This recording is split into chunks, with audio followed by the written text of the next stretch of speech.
Magandang araw po sa ating lahat mga ka-Sunset Moments.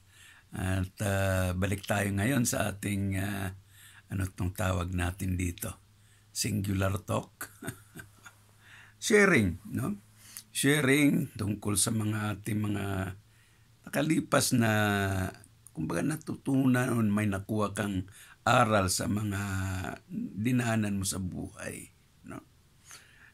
Isang napansin ko nga lang sa mga sa mga YouTube din na kahit na may mga kapansanan ka, na mga special persons in needs, no?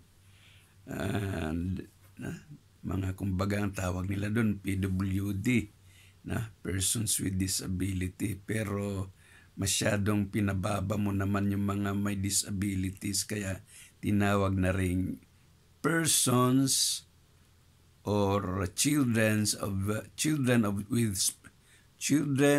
of special needs, and which is really kumbaga respectful naman, na, and it's not downgrading our friends, our brothers and sisters na may kapansanan. Malay mo, tulad sa akin, ganito man na kumpleto yung katawan ko pero nasa loob yung mga of special needs ko. No? Pero I'm not pointing to myself. Isang naalala ko, yung isang naging champion dun sa America's Got Talent ba yun? Yung blind na batang nakakatugtog sa piano na kumakanta din. And kahit na tinuruan na siya ng piano lessons kasi nakita ng mother na talagang he has the ability to work, play with the piano. Pero of course hindi siya basta-basta nakakakita kasi nga parang half blind, na hindi lang half blind kundi 3/4 na lang, na hindi siya masyadong nakakakita talaga. At the same time, autistic siya. Ano pangalan? Si Tonggi ba yun? Pero parang ang Hawaiian nata yun na And naging world champion siya. Pero autistic na hindi nakakakita, nakaka-play ng piano, ang galing kumanta. Naging world champion. Sabi ko, yun, special needs. Pero kaya niya. And one thing din, yung isa pang matagal ko na itong nakita no? Ewan ko kung amputated yun or mga by birth ba talaga yun? Na amputated yung paa, yung kamay, pero he can speak and he has a very good wisdom na mag-share kung paano pa dalhin ang buhay ng tao kahit na ganun siya, may kapansanan siya or limitations. And ayun, he can swim, he can give a good lecture. I just could not remember their names, no? Mga American yun. No?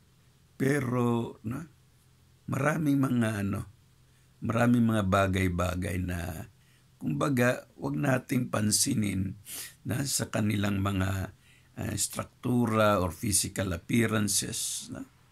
In fact, meron na nga rin itong Paralympics mga Olympic sports para sa mga paralisado ba, no? Mga may disabilities, no? Either sa swimming or sa anong tawag doon, marathon or running, pero wheelchair ang gamit nila doon mga iba-ibang laro na pwedeng gawin ng mga may disabilities, no? Kaya ang isang nakita ko doon talaga pati swimming pala nakakaya-kaya ng mga tulad ng mga ganong tao. Pero isang ko rin lang, siguro kunin na natin dun sa isang kasaysayan din na kumbaga gusto nilang sa mga iskribo, mga parasiyo noon na sa batas pa ng mga Jewish people, mga Pharisees, panahon pa ni Moses, yon sa mga Ten Commandments, na bawal daw magkaroon ng kabit-kabit. No? Pero tinitingnan nila ang taong si Jesucristo kung talaga bang naniniwala siya sa mga kautusan na sinabi doon sa Ten Commandments. Ang kanila talaga is not to really judge a woman na nagkasala, kundi tingnan nila lang. Gusto nila makita kung talagang naniniwala rin at paninindigan rin ba ni Jesus yung isang mensahe doon na bawal magkaroon ng kabit. Yung isang babae na nahuli nga malus na may alimonyang kasalanan, alimony, kung baga may asawa na nga siya, nagkaroon pa siya ng ibang sexual sins doon sa ibang tao. Kailangang patayin yun sa sa batas ng mga Pariseo, sa mga eskribo, sa mga Jewish people. Kailangang patayin yun. That they have to baga itali dun sa gitna, batu-batuhin hanggang mamatay. Wala namang death sentence electric chair dun o barilan dun. Kaya yung mga batu-batu hanggang sa maputulan ng hininga, yung mga ganong nila, punishment nila doon. So, tinanong nila si Jesus kung ano pong gagawin natin dito, babaeng ito nagkaroon ng kasalanan. Kautusan ba naman na ang mga ganito ay kailangang patayin na rin? So, ayun, tinanong nila na kung saan parang sinusubukan nilang tingnan kung ano rin ang opinion ba or gagawin ba ni Jesus, kung talagang tutuparin ba rin ba niya or itatayo ba niya ang prinsipyo na nakasaad doon sa Ten Commandments. Hindi naman sinabi ni Jesucristo na huwag patayin. Pero, yun nga, dahilan sa ang paraan nila ay para mamatay, batuhin na yung taong yon. Ang sagot ni Jesucristo, kung sino man yung may kakaunting kasalanan or walang kasalanan, siya ang unang bumato.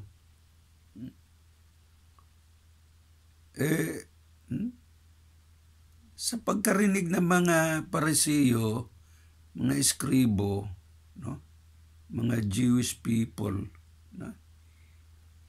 hindi nila nakitang tinalikuran ni Jesucristo yung batas na yun. Ang sa kanya nga lang, kung sino yung mga walang kasalanan or may lesser na kasalanan, siya ang unang bumato. Hindi niya sinabing huwag batuhin. Pero, inayaan niyang kung sino yung mga walang kasalanan, siyang unang bumato.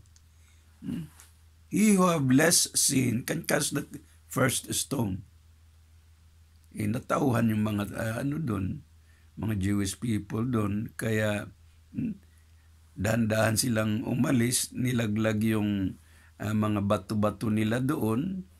Kasi kahit gustuhin man nila ipatupad din ang batas, hindi rin naman nila nakitang ibinasura, tinalikuran ni Jesucristo yung batas.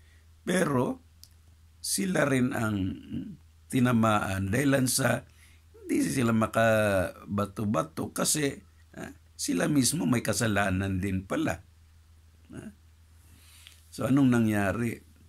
Pinuntahan ni Jesucristo yung babae tinanggal sa mga pagkakagapos-gapos niya doon, no? Pero sinabihan na niya, huwag mo nang ulitin yun at huwag ka nang magkasalang muli. No? So, hindi tinotolerate ni Jesucristo yung mga ganong bagay, pero ang mga pagsasaad niya sa mga katotohanan ay talagang makuha-kuha mo rin may puso, may magmamahal pa rin. Pero andun pa rin ang prinsipyo. May kapatawaran. Pero kailangan mong tandaan na kung kasalanan yun, huwag mo nang ulitin.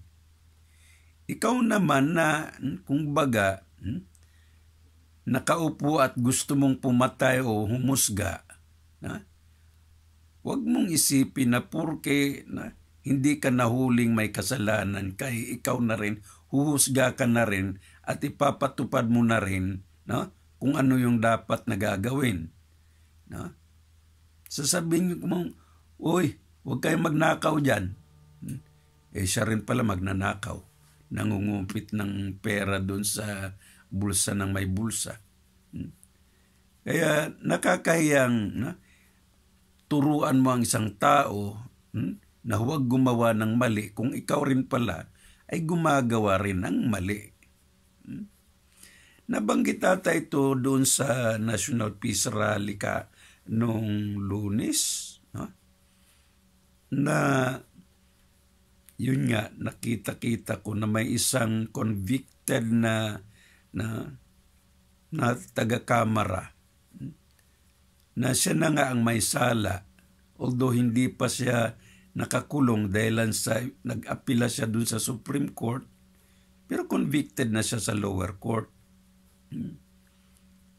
Sa batas naman ng Pilipinas, kung may appeal pa rin dun sa Supreme Court, kailangan nilang antayin kung ano talaga ang husga ng Supreme Court. Andun, nakaupo pa rin siya sa kamara, tagagawa ng batas. Pero siya pa rin ang talagang maingay na gustong manghusga ng taong hindi naman mapapatunatunayan at walang sapat na ebidensya na nagkasala ang isang tao. So makita mong hindi siya talaga yung taong naniniwala or tumutupad sa batas man ng Diyos o batas ng mga moralidad. Pero siya pa rin ang maingay na putak ng putak na talagang kailangan ito madismiss na itong taong ito, paalisin na itong taong ito. Pero sa totoo lang, siya ang hindi nakarapat-dapat na kasama doon sa Kongreso dahilan sa convicted siya. Ang lakas ng loob niya, kapal ng mukha niya, na kung sana convicted na siya, kahit na umapila man siya, wag na siyang umupo doon sa government at magpakitang tao na gumagawa ng batas na kung saan pala, ikaw pala ay hindi na rin tumutupad ng batas. So, ito lang, hindi naman ito, kumbaga, reactions lang. Pero, we can analyze deeply. Sino ka ba para manghusga ng tao? Kung ikaw ang huhusgaan, marami ka rin palang kasalanan. So, better keep quiet. You can repent. And if you have the faith to confess mo na.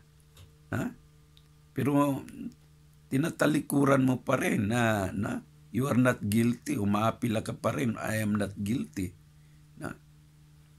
Pero, andun na nga, may mga patunayan na rin, may mga ebidensya na rin, kaya na-convict ka, umaapila ka lang na huwag paniwalaan.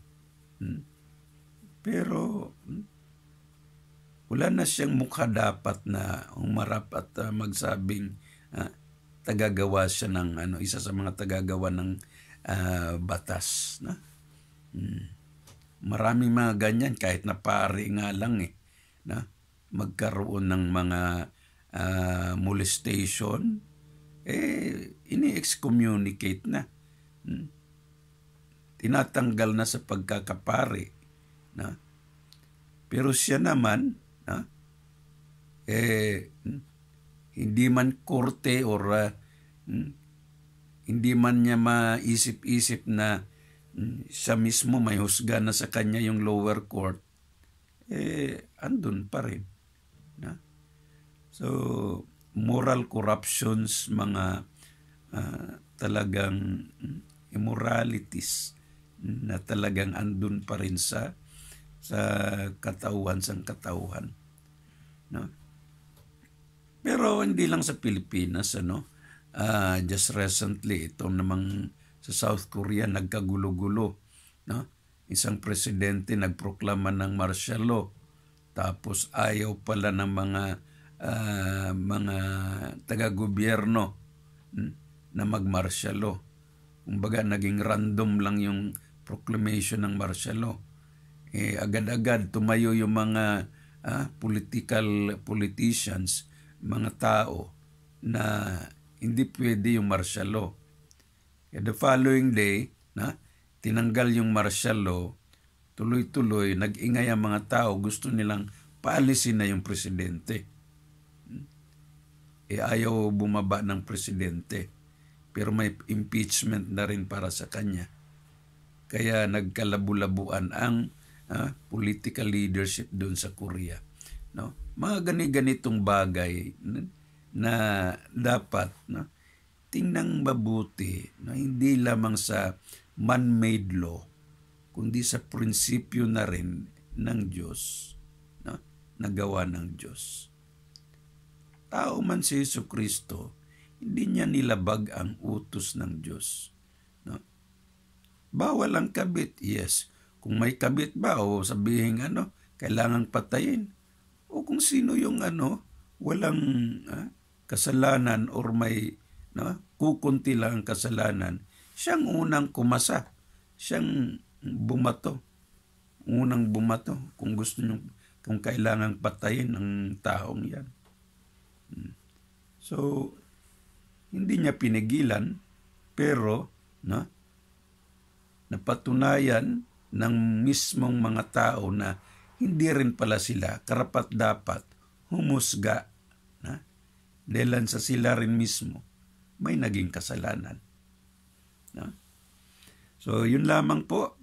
Ito ang ating sunset moments at sharing ngayon. Sa mga nakalipas na 2 araw, hindi tayo nakapag-vlog dahil sa nung Sunday, very busy kami sa church. Sa umaga, may service, sa hapon, may meeting kami mga international families. And then, kahapon naman, medyo hindi rin, may trabaho, work at home, pero pinagdarasal ko yung isang anak ko na naopera rin kahapon.